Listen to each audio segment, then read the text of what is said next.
Il existe un moment que presque personne ne remarque, parce qu'il ne ressemble pas à un événement.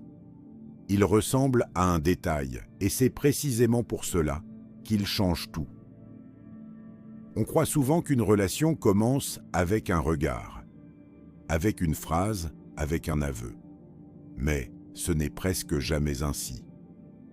Le véritable changement commence beaucoup plus tôt, avant les mots, avant les certitudes, avant même que quelqu'un comprenne ce qui est en train de lui arriver. Il existe une partie du corps qui parle avant le visage, avant la voix, avant les mots. Nous la voyons tous, mais presque personne ne l'écoute. Parce que nous avons appris à croire ce qui est dit.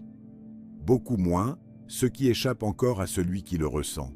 Et c'est peut-être là que tout commence.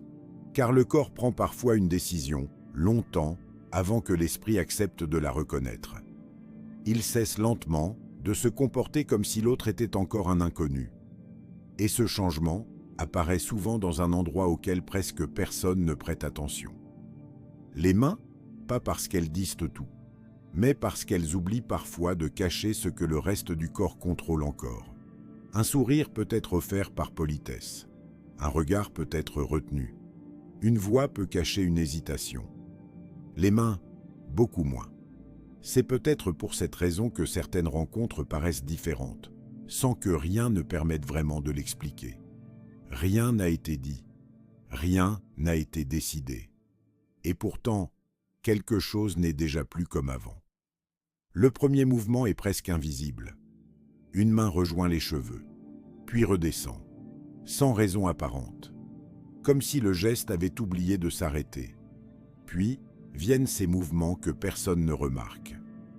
Des doigts qui suivent le bord d'un verre, qui jouent avec une bague, qui effleurent une tasse. En apparence, ce n'est rien. Mais lorsqu'une émotion ne trouve pas encore les mots, elle cherche parfois un autre chemin. Le corps commence alors à révéler ce que l'esprit continue encore à repousser. Puis, quelque chose disparaît.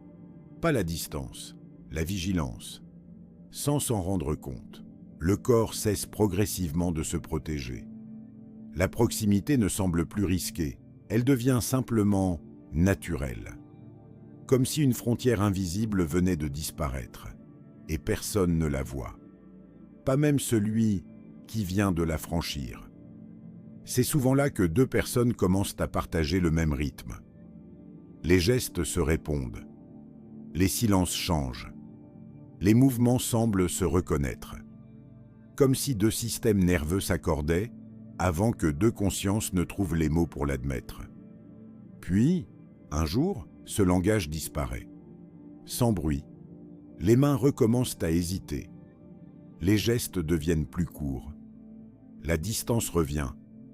Et beaucoup pensent que les sentiments viennent de changer. En réalité, le corps l'avait annoncé depuis longtemps.